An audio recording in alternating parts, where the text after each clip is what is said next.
Hello, this is the November 2021 Patreon supporter Q&A. I'm trying to keep my hands off of the keyboard because the camera that I have is a little wobbly when I'm typing. It is high on my list of things to place as I continue to record these and stream tabletop games and video games over at twitch.tv/turbotango, which is something that I've kind of gotten into since the last of these patron Q&As. So I want to make sure to plug that right at the top. This Q&A is brought to you by all of the wonderful supporters at patreon.com/Michael R. Underwood.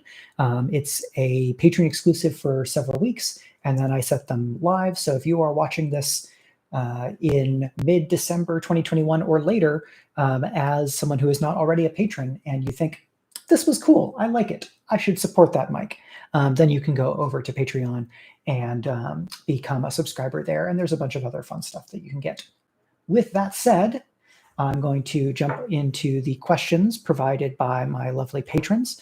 We've got a nice kind of grab bag here in questions provided by Paul Weimer, because Paul is excellent. Shout outs to Paul for being a great supporter and asking wonderful questions. Y'all should be following Paul and his reviews and photography because they're good. So shout outs to Paul. The first question is differences in editing a shorter piece versus editing a novel. And this is very interesting because it's important, or it's become important for me to think about short stories, novellas, and novels all as their own form, and that when I'm working in a specific form, I want to think about how the story that I'm writing needs to be best served by being the length that it is and the type of story that it is in terms of format and length. So if I'm writing something and I really want it to be a short story, I need to think about scope and scale so that it fits as a short story. And by scope, I mean how, like what range of stuff is it trying to cover? A short story is frequently going to be a very short period of time, and or it is going to be, if it's over a longer chunk of time, it's going to be a really laser focused attention. Like the POV is going to be one person and their experience over a chunk of time that creates a specific like emotional journey, versus a novel might still take place over a short period of time, but there's going to be a lot more that goes on there, and more of the moment-to-moment experience is going to be detailed. And so probably the biggest thing that I think about in terms of differences editing per length is that I am trying to make sure that what I have created is best served by being the length that it is. And if it's not, I'm going to edit it from being a short story toward a novelette, or from a novelette toward a novella, or a novella to a novel, or back and forth. It's much harder to go from not a novel, 100,000 word novel to 40,000 word novella, but there's some stuff that's edge cases right there. Editing a novel, you have a lot more room compared to all these other forms. Novels are much more likely to have subplots, and novels are much more likely to have a larger number of settings, and they're more likely to have multiple POV characters. And so when I'm editing a novel, I'm thinking about, I'm kind of, I think more in terms of like textile metaphors. And I borrow this from my friend and old critique partner, Marie Brennan, because we were in a critique group together when she was in grad school and I was in undergrad back in Indiana. And so Marie thinks a lot about writing in terms of textile metaphors, or did at the time, like when we hung out a lot more directly, versus now when like she's in California and I'm over here in Baltimore. And so with a novel, especially if you have multiple POV and or multiple timelines, you've got a lot of things that are happening and you're kind of weaving them together. Because if you've got 3 POV characters and you go A, B, C, B, C, A, B, C, B, A, C, you're going back and forth between your different POV characters. You are weaving their story together. In something like Game of Thrones, you could pull out all the Arya chapters and you probably get a 2 or 3 book series where you wouldn't know what's going on in the rest of Westeros and beyond, but you could still have a coherent story for Arya. And this is the case in a lot of multi-POV novels. Some, however, really rely on one another, and the more the different threads rely on each other, the more deliberate and thoughtful you have to be about the order of operations, because maybe you're introducing information in one thread that you're then assuming that the reader has already internalized when it kind of plays out or applies to another thread. Some big event happens and POV character A is there to see it, and then a couple of chapters later, POV character C is experiencing the after effects of that event. And so they each get to have their own perspective on the event. But if I was editing and I came up with this big event and then realized that this other character it'd be a really great idea to have them react to that previous event, I might move chapters around so that the event comes at a particular time in the later POV character's story, because maybe it builds on something that I was doing, or it challenges some belief of theirs, or it introduces a new complication. And so I have to think on a much larger scope and scale. There's it goes more in lots of dimensions, in lots of directions.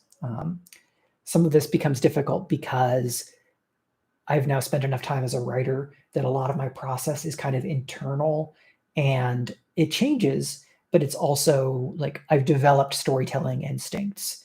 So when I look at a work, I'm thinking about pacing and scale and what is and isn't justifying the space in the novel. It's like, does it justify the word count that I'm giving it? And I've gotten to the point where I'm doing a fair bit of that subconsciously.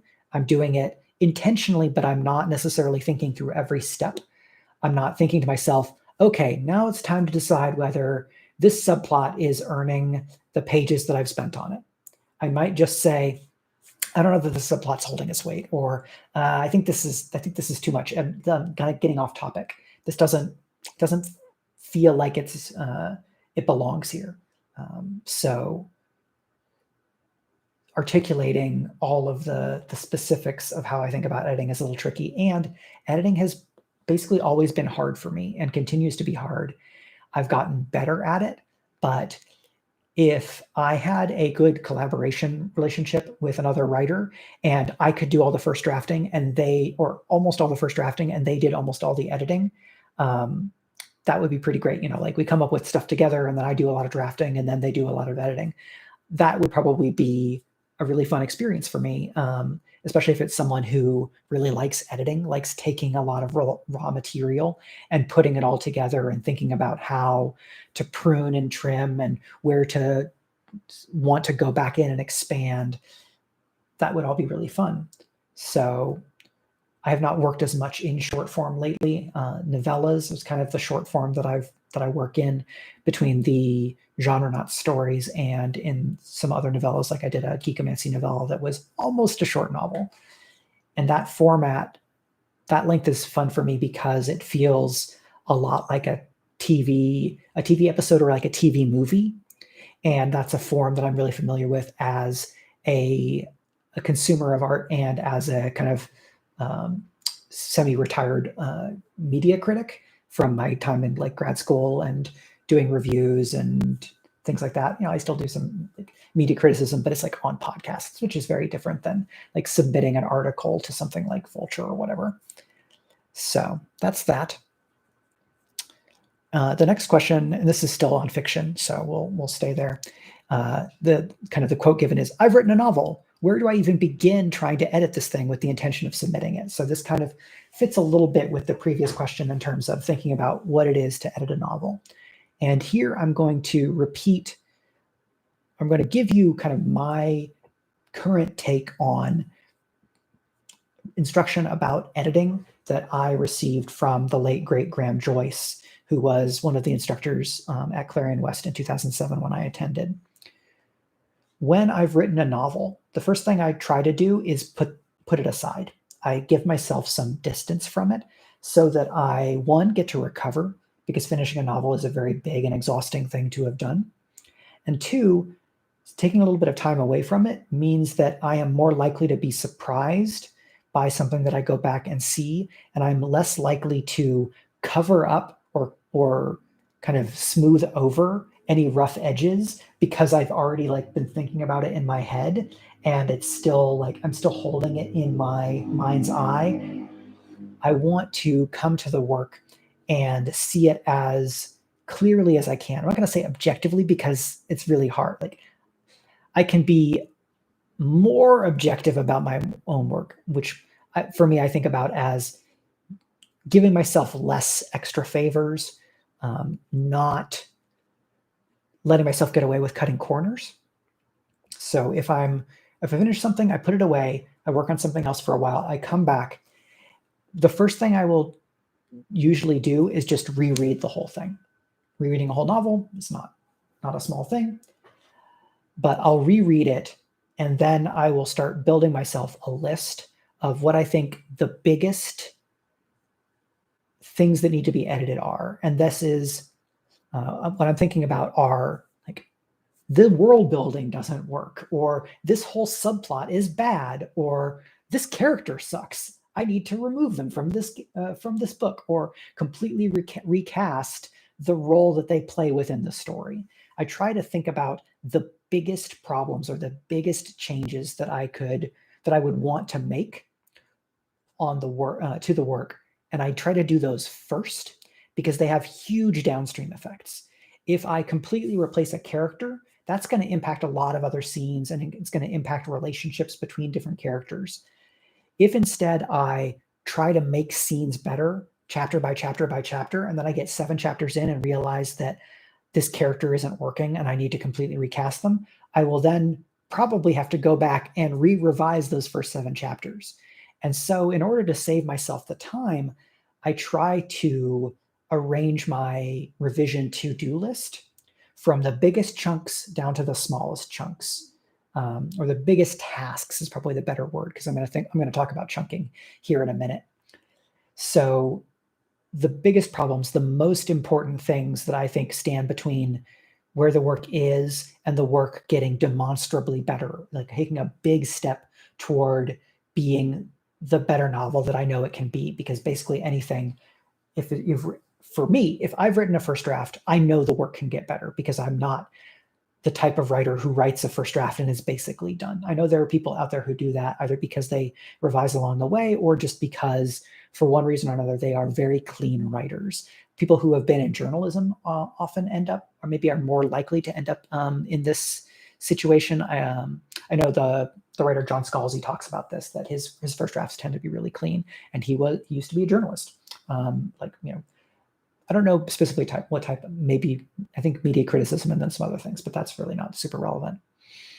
When I have figured out the big things that I want to revise, then I take the big topics, and rather than being intimidated by how big and maybe overwhelming they are, of like, oh, okay, yeah, I have to go way deeper with the relationship between these 2 main characters. Well, that's a big task. So then what I do is I try to break it down into smaller tasks, or I build myself a bulleted list of specific things that I want to change, either specific scenes where I have an idea of what I want to change, or a subdivision of the bigger revision agenda. So if the big revision note is strengthen central relationship, I would then try to break it down into, identify and magnify contrast between the characters so that they're easier to distinguish from one another. Dig more into each of their backstories and kind of convey it to the reader. And I take something that is one big thing, and then I try to make it into like 4 to 6 smaller things. And then if I can, I make each of those 4 to 6 smaller things into, like, I break them down so that they have subsections. And the reason I do all of this is that part of why revision is really hard for me is that it's hard for me to get a sense of making progress, hard to feel like I am moving forward and getting something done. When I first draft, I know what my word count for the day is because I keep track of it. And that's much easier for me to feel like I'm making forward momentum than I have been revising for 90 minutes. And it turns out the only things that have changed are 200 words in this one scene. And that's an extreme example. Sometimes that does happen for me. Often it's one chapter's worth of work or one big scene I've been working on for the whole day or for the whole like writing day, because I'm not the type of writer where I can be revising for 8 hours in a day. It just does not work for me. I get diminishing returns really quickly. I'm much more of a like an everyday or 5 days a week kind of writer, where I write or revise for a couple or 3 hours in a day, usually broken up by breaks, meal breaks, exercise, change of venue, something else to like give myself a little space and let my mind rest a little bit so that I can then exert it again. Making a broken out bulleted to-do list gives me things to cross off my list, and crossing those things off my list makes it easier for me to feel like I am making forward progress. And it's easier to not get overwhelmed because I zoom in and I go, okay, today, this is the thing I'm working on. It's one thing in one scene, or it's I'm going to keep reading the novel with this one specific change in mind, and I'm going to skip over any chapter where I can't make that change. Like, oh, okay, I'm focusing on these two main characters. So all of the chapters where they don't appear, I'm skipping at this point because I'm revising the work through the lens of this one bullet point agenda item. And sometimes that's more or less effective, but in terms of like, oh, having to reread the novel like a bunch of times, but it's what it is. And that has been more or less the way that I've been able to revise in the last 5 or so years that feels like it works. So giving myself that bullet point list, and that sometimes I'll take something and then I'll go, oh, I actually need to break this down again. And so then what would be crossing one thing off my list maybe becomes crossing 3, 4, 5 things off my list. And then I feel like I've accomplished more. Sometimes maybe I will break out a bullet point or I will set an agenda for myself that is do whatever revising thing that I'm doing for X much time or X many pages. Okay, I'm going to go through 50 pages today trying to apply some global change, like especially later in my editing process when I'm doing like a punch up, trying to make like the line by line work better, or make the action descriptions better, or add emotional intensity, like give more interiority. Then I will have like an amount of time or a page count agenda for my revision for the day. But that's going a little bit deeper. I'm going to pull back here to give you the process.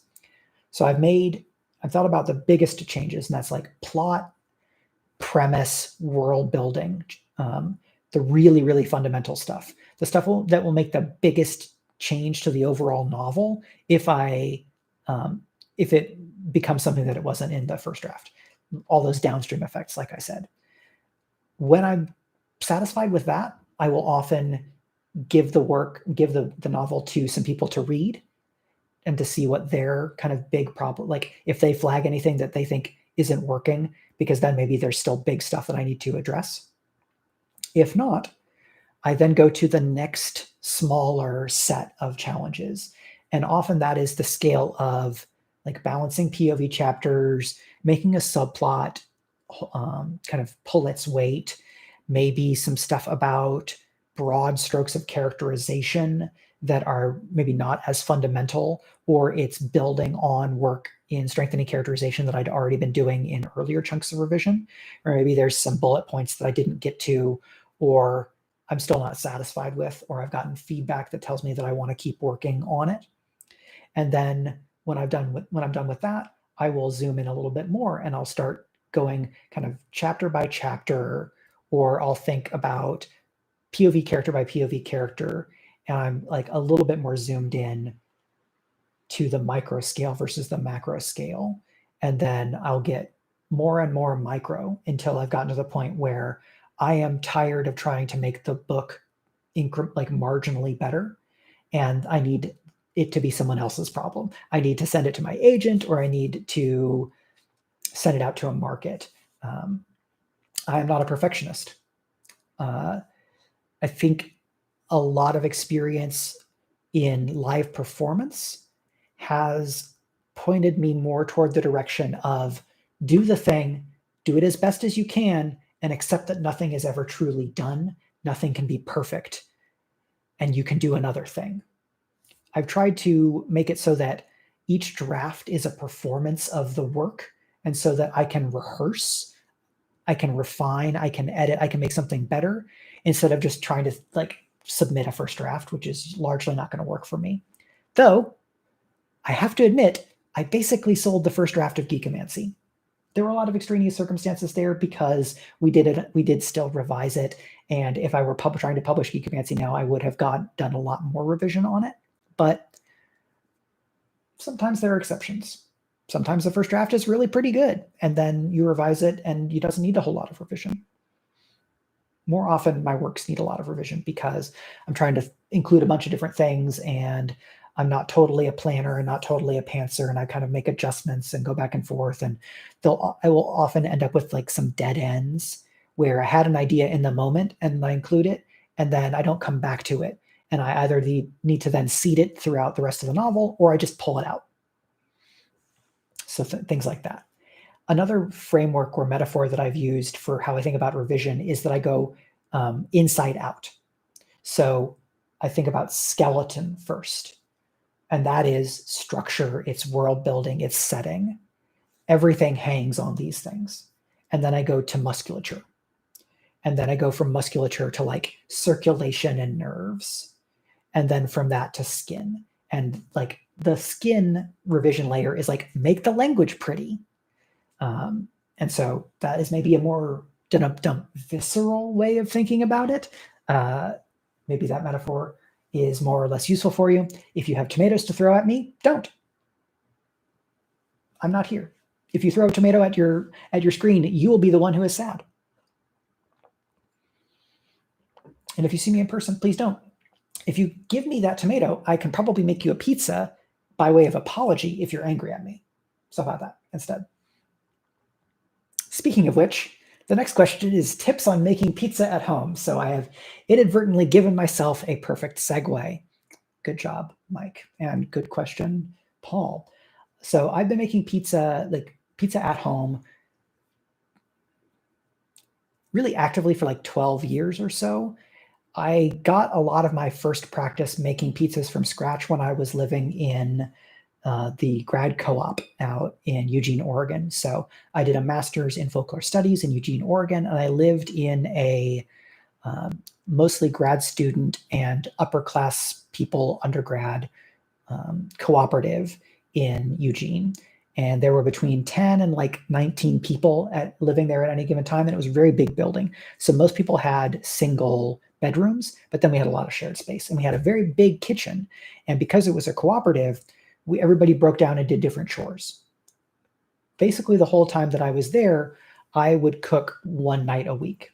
And most of the time, like Monday through, I guess it was Monday through Sunday through Monday, maybe, you'd have 2 people cooking dinner each day. So I was almost always working with somebody else, and we'd usually alternate whose recipe it was going to be. So one person was lead and one person was more like sous chef.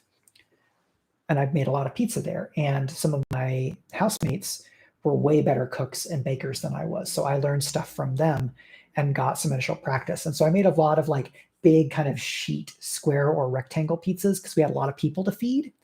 But that got me some initial experience and practice in making dough, rolling dough out, making sauces, thinking about how to combine toppings, and a bunch of stuff like that. So that was kind of my background. At this point, here are some things that I've learned that I would pass on to you as tips for making pizza. 1, pizza pans are very good. So I have they're probably it's like 16 or 18 inch pans that I use. So it's metal pans. And then I use cornmeal and bread flour as to dust the pans to be able to put the dough on so that it doesn't stick to the pan. And I tend to use a fair amount of cornmeal. Cornmeal, I think, is good because it has that add a bit of texture, and that maybe makes it, I think it makes it a little bit easier for things to pull away from the pan. Disclaimer, I am an amateur. There are people who are professional pizza makers, and they know a lot more of the specifics and the science. So this is from the perspective of a longtime lay enthusiast. So you want to think about, what are you doing to keep the pizza from sticking to the pan? In the last couple of years, I have moved to cooking my pizzas at a higher temperature for shorter time. Wood-fired ovens, you may already know, cook pizzas very quickly. They get to a very high temperature, somewhere in the like 900 something degrees to maybe like low 1000 degrees. And those pizzas tend to be cooked for like a minute. Like they are in there, maybe they get turned once, and then they come out and they're done. That they tend to be very or fairly thin crust, because then you don't have to, the heat doesn't have to go through as much width to cook all the way through something, because this is baking. And with wood-fired ovens, you're much more likely to get the kind of the like black char and the bubbling around the edges. I don't have one of those wood-fire ovens. There's a company called Uni that makes them that I've had my eye on, but that is like a big hobby investment kind of thing that I have not made this, like, I've not splurged on that yet, because we really would be splurging. I have an oven. It makes perfectly good pizzas. I'm very happy with them. So maybe someday when I sell a book for a bunch of money, or like a movie option or something, I'll splurge on one of those like super fancy micro wood ovens. Or like in 30 years when I'm a much more bigger deal science fiction author somehow, if that's become a thing, and I have a nice house and like put in a wood burning stove in the backyard or something, that would be pretty fun. So I cook my pizzas at about 400 degrees Fahrenheit for between 10 and 13 minutes, depending on how thick my crust is and how big the pizza is.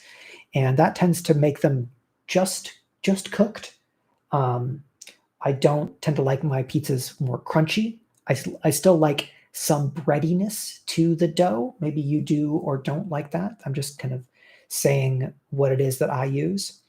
I like to use a mix between a shredded mozzarella and an Italian cheese blend. I don't hand shred all of my own cheese because I make pizzas pretty frequently, and I do a fair number of things to minimize the amount of per pizza prep that I have to do, so that I can be writing in the morning, go downstairs, turn the oven on, come back upstairs, do a little bit of something that's like not high focus while the oven preheats, go back down, put together a pizza in like 5 or 10 minutes, put it in the oven, and then have a pizza done in another 10 minutes, because I don't want to spend like 90 minutes in the whole process, or even an hour. I want to, they're very much an everyday kind of thing. And then I put in a little bit more effort, or I do some other fancy things when I'm like having friends over and making pizza sometimes. So a mix there I think is really nice. If your pizza is just mozzarella all the way through, for me it doesn't taste as good. I prefer the blends of cheeses. When I'm making pizzas, I try to think about a balance between sweet, savory, and salty. My pizza sauce, I've moved it toward being way less salty. I used to do a much saltier pizza sauce, which I liked, but other people were not as much of a fan of. And I think having a little bit less salt, maybe that's good for my health, maybe not. So my sauce is a bit sweet, a bit salty. When I'm making pies, I'm usually just making like pepperoni pies. If I'm making them for other people, we're doing different balances. There is a pie that I really like that is included in the Geekomancy series at Turbo's Pizza as the Pizza of Win, which is it's built to balance between salt and savory, because it's got Roma tomatoes, and that has the acidity, which balances out the saltiness of the sausage and the feta cheese that are the other toppings. So that's Italian sausage, feta cheese, and Roma tomatoes. And that's with a pesto sauce. I don't use tree nuts in pesto sauce when I'm making it, or the types of pesto sauces that I make, because my spouse is allergic to tree nuts, and so I don't want to make her very sad. So that's what I do with those. Other tips for making pizza, I think figure out one part of making pizza that you're trying to get specifically better at each time that you're making pizza, and push yourself a little bit on that. In the last few months, I've been trying to get better at just like hand kneading dough, so that I end up with something that's a little bit closer to like actually circular. Often I won't care about that, and I just have a kind of wibbledy wobbledy shaped pizza, and it's fine because I'm the only one eating it. Like, I make it, I pull it out, I put some pizza seasoning on it, and cool, now I'm eating pizza and it's me. It would be fun to be able to make prettier pizzas, one to share with people, and two to like put on Instagram or whatever, and to feel like, I've gotten better at making pizzas. I've been making them for a long time, and I've been trying to have take deliberate practice and have one thing that I'm trying to get better at, instead of trying to just do better overall. Like, that gets really overwhelming, and it's hard for me to be accountable to myself about that, versus I'm trying to do a little bit better at making my pizzas circular. And it's one thing that I can think about while I'm making it, while still letting the rest of the process be fairly subconscious at this point, because I've made so many. Making pizzas is also one of the ways that I relax, especially I've been like having a hard day or whatever, or I need to decompress from writing. I'll just go and make a pizza, because most of it I don't have to think about too actively, and I can be listening to a podcast or music or whatever. And one thing to be focusing on is usually not too much for me to still be able to have a fun time. So that is that. I've become really much a big fan of King Arthur products for like bread flour and other things for baking. They're also a union shop, so that's pretty cool. And so I would recommend the King Arthur bread flour as a base. Maybe a mix between bread flour and all-purpose flour. I like bread flour because, again, I like my pizza that's kind of bready. So thinking about what flour you want as your base will then inform the flavor of the crust. And I like my pizza to have a taste I want to taste the crust, the sauce, and the toppings, and the cheese. I want all of these to be tasty, and to be tasty because they are in dialogue with one another, that any given bite of pizza is good because those four elements the sum of the parts transcends the whole, that they're all working together, versus pizza where the crust is just a vehicle for other stuff, which, maybe that's what you want, that's fine. But for me, I try to think about how they all fit together and make them all work with each other, which is why I think about like the saltiness or the sweetness of the sauce and how that combines with toppings and things like that. So that's some quick tips on making pizza at home. I hope they're useful. The last question.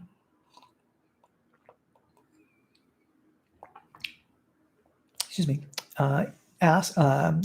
The topic suggested is hitting the balance between keeping a scenario flowing and avoiding an outright railroad / the illusion of wide but actually constricted choices. And this I'm taking to be about tabletop role-playing games.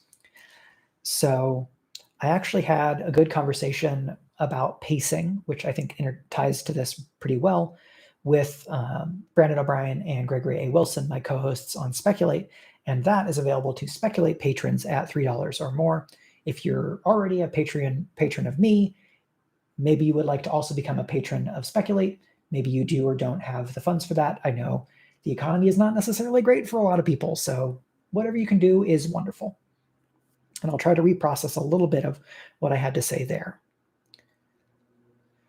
I've been playing a lot of games in the last few years that are more improvised, where even if I'm GMing, I've not done as much prep ahead of time as I might if I were I wouldn't do as much prep as I would 15 years ago if I was running a game for some friends when I was just out of college or just out of grad school. The games that I play are designed to not have to do as much prep.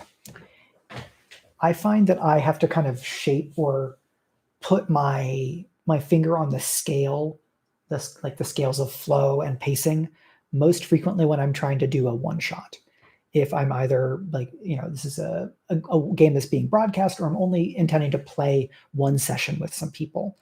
In those situations, I tend to think about, here are some likely scenes that we could do in this. Like, okay, if we've got 4 hours, there's a decent chance we might be able to do 3 or 4 scenes.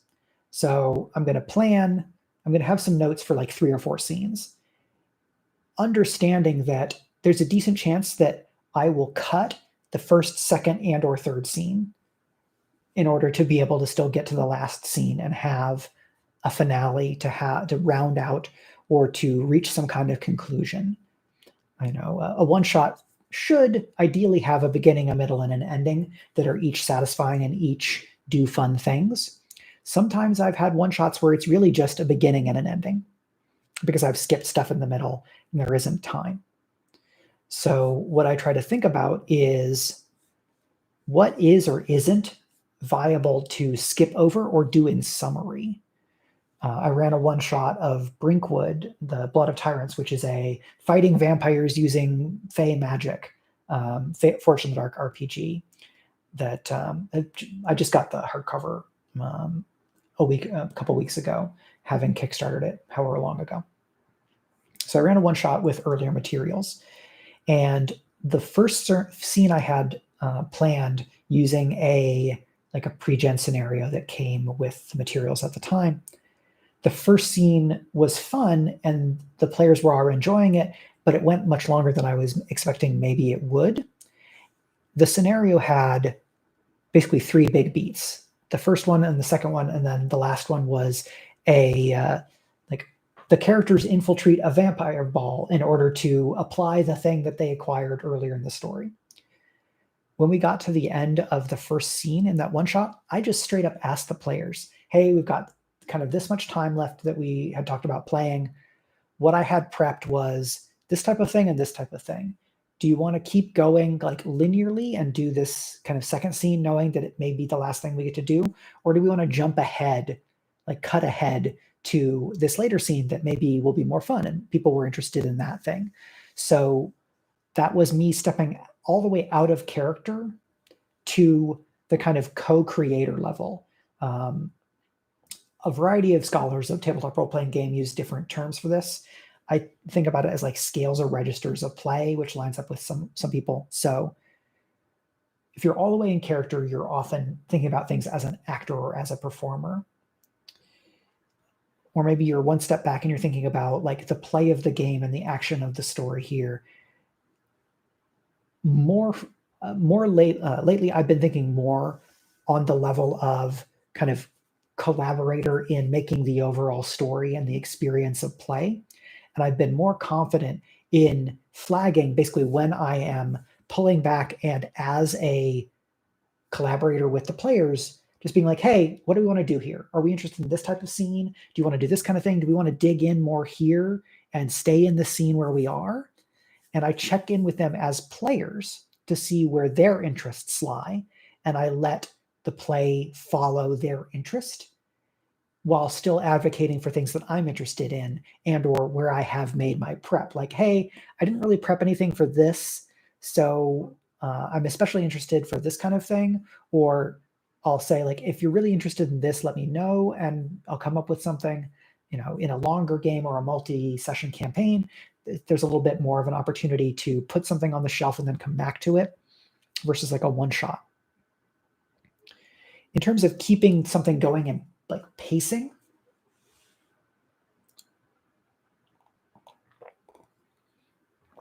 a great tool that for me comes from the Power by the Apocalypse tradition of games is to, whenever I am narrating, return to an action prompt, which would be like, I present a scenario, I ask the players what they want to do. Somebody says, oh, well, here's how my character steps up and addresses this challenge.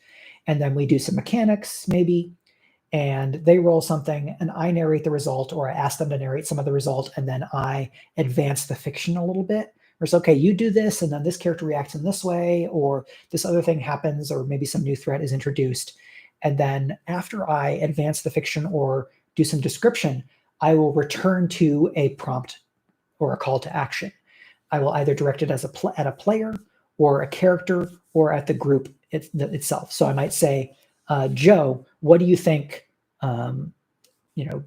Alexis is doing here? Or Joe, what is Alexis going to do about this? Or how does Alexis respond to X?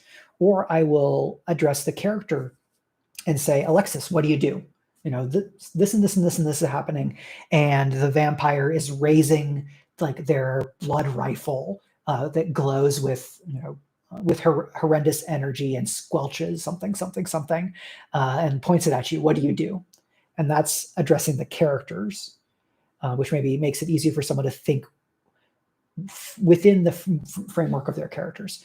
This type of like putting somebody on the spot is not always the best idea, because there are people that kind of recoil from being put on the spot that way, or don't want to be singled out.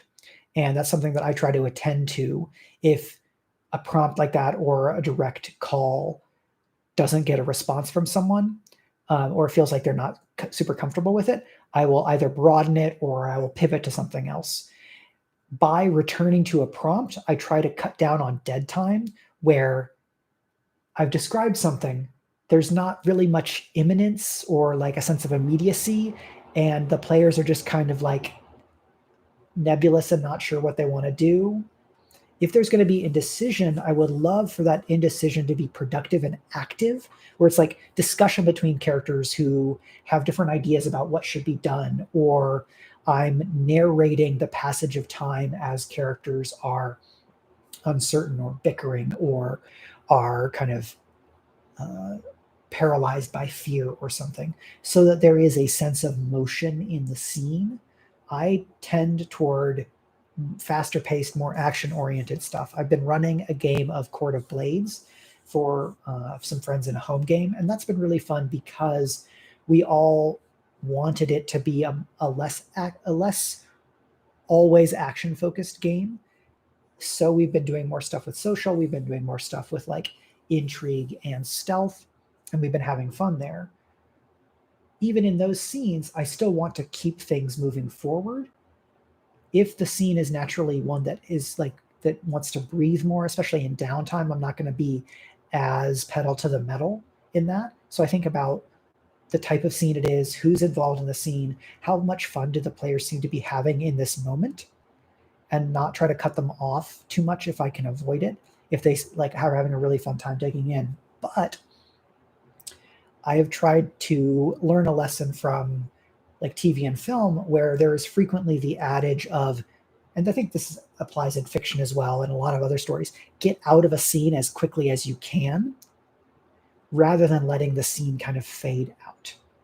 And that often you'll be able to build a better sense of momentum or flow, or you'll have a cleaner, clearer emotional vector or trajectory out of the scene if you leave on a high note or on a specifically powerful beat in the scene.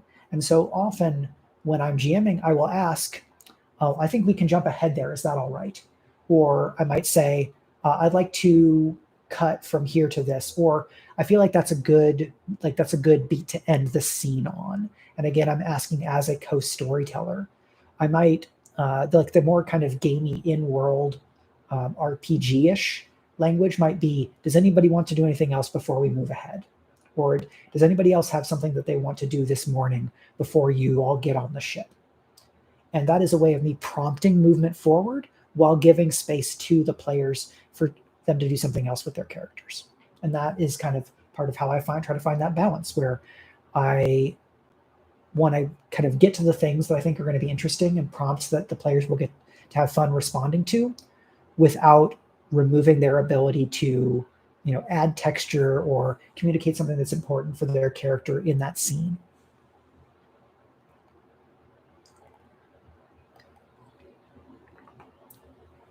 In video game design, and especially interactive fiction design, people talk a lot about diamond design. And this is the idea that you have an initial challenge state, or like a a call to adventure, something that prompts action, and then it's one thing that then widens because there's a number of different possible responses. And in video games, generally you have to specifically give them every possibility in how you program it. In role-playing games, because it's conversational, there's a lot more like fluidity and a bunch of different options.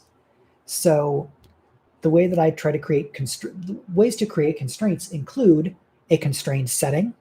In Blades in the Dark, Duskwall, the city, is a constrained setting because every inch of turf is claimed by somebody, and the entire city is encased in a lightning wall that keeps out the hordes of murderous ghosts from the rest of the world because the gates of death have been broken. So that's a constrained setting that creates a bit of a pressure cooker. And that puts limitations on the characters because it's very difficult for them to go, oh, wow, we really blew it in this last mission, and Bajabaz is going to be ticked off at us. Let's just leave town and go to some other city. That's really hard in the Blades in the Dark setting. There are other places in the world that are populated, but at a certain point, if you leave Duskwall entirely, you're no longer playing Blades in the Dark. Maybe you're going to change systems, or you're accepting that this crew they're out of the game, because Blades in the Dark is tied to Duskwall as written in the book as it exists. Now you can play Blades however you want, but constraint of setting is one way of doing things. You can also constrain choices through mechanical limitations, where your first level characters, there's only so many things that you can do if you're playing D&D in your first level. If you are 10th level and you've got spellcasters, everybody has way more options because they've got abilities, and spells can change the world in a bunch of different ways. So if you're writing a one-shot, one way to apply constraints is mechanical constraints. You only have X many points. Please don't take these types of things because they're going to make it harder to do the scenario as is. With those types of constraints, I think it's good to talk about them with the players before you start, so that they are explicit constraints instead of implicit or invisible constraints that you pull out on the players like you are pulling the rug out from underneath them. If I'm going to pull the rug out from underneath my players, I want it to be in the terms of like a fun twist or a surprise that maybe they go, oh, Mike. Maybe they're like angry at me, but they're like fake angry at me because their characters are sad or angry. Not they as players are angry at me as a GM because they are genuinely upset about what has happened in a way that means they're not having a good time. So like sometimes it can be tough because some like bleed exists, bleed over of emotional investment, bleed over of emotional response. If somebody gets really into character and something bad happens to the character, that can bleed over into their kind of out of game emotions. And that's why safety tools and debriefs and check-ins and things like that are really important.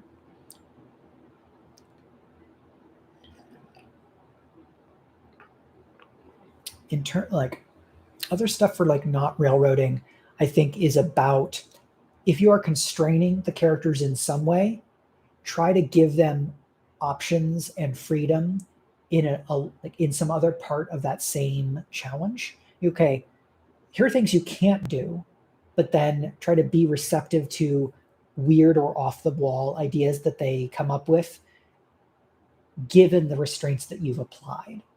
And maybe that means being a little bit flexible with the rules as is. Maybe it means reflecting or reconsidering for yourself, oh, maybe that is in tone, or maybe we are okay with this kind of wild idea because the players are excited about it, and I think it's really fun, and maybe it doesn't fit the tone that we've been doing so far, and maybe if I'm a little uncertain about that, I'll like turn to the other players and be like, I think that's pretty fun, and I think Sarah came up with a great idea. What do we feel about this? Like, is this kind of going to break tone, or break the agreements that we've made about what is going to be in the game or how things are going to operate? Because I want as many people to be happy and feel like their input and their interests as players and co-storytellers are being attended to. And if I'm limiting my player's choice in some ways, I'm hoping that is then a generative limitation, that it's a constraint like how jazz is constrained, or like how a writing prompt gives a constraint that is then maybe inspirational or provocative versus, oh, just write me a story, or just write an essay about something that you care about. Like a sharper or narrower constraint may be more generative or more inspirational or provocative to someone, where if you put a bunch of characters in a room and the walls are pressing in, you've got constraints along several different axes, and you have put a clock, you've put a ticking clock in front of the characters, so they have to respond in some way. You don't necessarily always have to like be that aggressive in framing, but sometimes aggressive framing is a way to like push things forward. And then it's a question of either getting the players buy-in ahead of time, say, hey, this is going to open pretty hot, and I'm going to do some aggressive scene framing to make sure that we can keep moving forward and get through everything that we want to try to do today. And so, again, I'm coming back to communication with the players, and that's the primary tool that I use to try to find a balance between keeping things moving in the way that I would like, so that the players can experience all of the stuff that I'm hoping will be fun, and or we can create a good experience for the audience if it's something that's being broadcast, while still letting the players make major contributions and be clever and innovative and work together, or against each other if it's a PvP game. So those 4 questions have given me 51 minutes of material, which is very good. And I will say thank you again to Paul for great questions. Thanks to all of my wonderful patrons for supporting me in these ludicrous times as we all try to deal with the pandemic and turn to art or struggle with art, as is the case. I am revising a thing, and revising is hard, as I said, but I am excited to work on it. I'm excited to get to share it at some point. Because I'm doing revision, I'm not spending as much time on genre knots, but it's been really fun to do the design diaries that if you're a patron, you can also find. That's for patrons at $3 and up.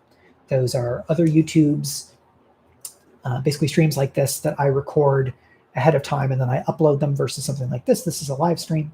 So most of you are going to be seeing it later on, because I actually can see how many people are watching at any given time. And I know how many people are patrons, so I can do basic arithmetic. That's not that hard. There are a number of you, but not hundreds or thousands. Perhaps one day. That would be fun.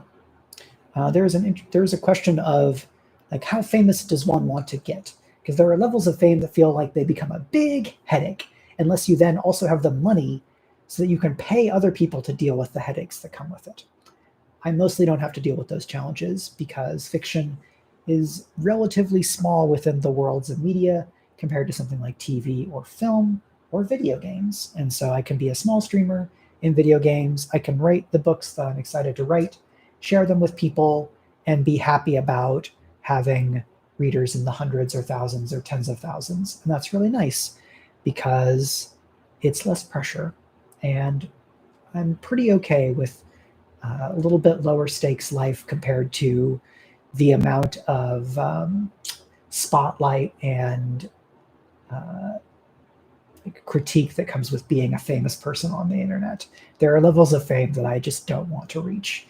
I would be very happy with lower levels of fame, especially if they came with like financial independence, and just be able to write, have a number of people that are strong supporters that I communicate with and get access to stuff ahead of time, and that I have a working relationship with as a creator to people who are fans or readers or people who are in the community that I'm fostering in the Patreon or the Twitch or something like that. That's fine.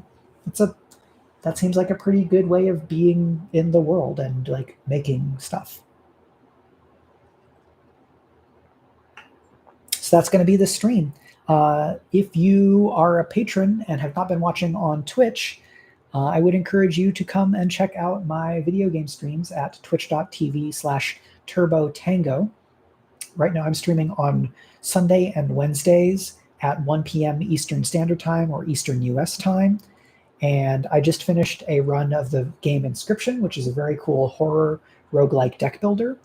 I really like roguelikes and deck builders, and especially things that are both. So a lot of what I play, at least for the next probably few months, is going to be in that vein. And I just got a new one that I had been checking out and was excited to pull the trigger on. So I'm going to start from zero with that game tomorrow on Wednesday. And if you're watching this later on, you can find the archives of my streams also on my YouTube, which is where you are watching this, because that's where it's hosted. Thank you so much again to everybody for your wonderful support. If you are watching this and not yet a supporter, I would encourage you to go to patreon.com/MichaelRUnderwood and see if there's stuff there, and see if you would like to become a supporter. Even if you're not able to become a subscriber at the the kind of dollar levels that exist, you can follow the Patreon, and you'll get to see all of the public posts, and that'll give you updates about streams and other things that I'm doing. And you can follow my Twitch at twitch.tv/turbotango. Following is absolutely free, and you can get notifications about when the games are. So there's a bunch of ways to support what I'm doing creatively in my writing and the streaming without having to pay anything other than what you already pay for being on the internet, which is kind of table stakes for a lot of people in terms of being able to operate in the world as it is. So thanks again. This will go on YouTube right away, and I will see you next time. December becomes very difficult because scheduling for everything, but I will try to share some fun stuff and keep you all updated on what I'm doing over at the Patreon, and I will see you on Twitch if you would like to come and see me play video games. Bye.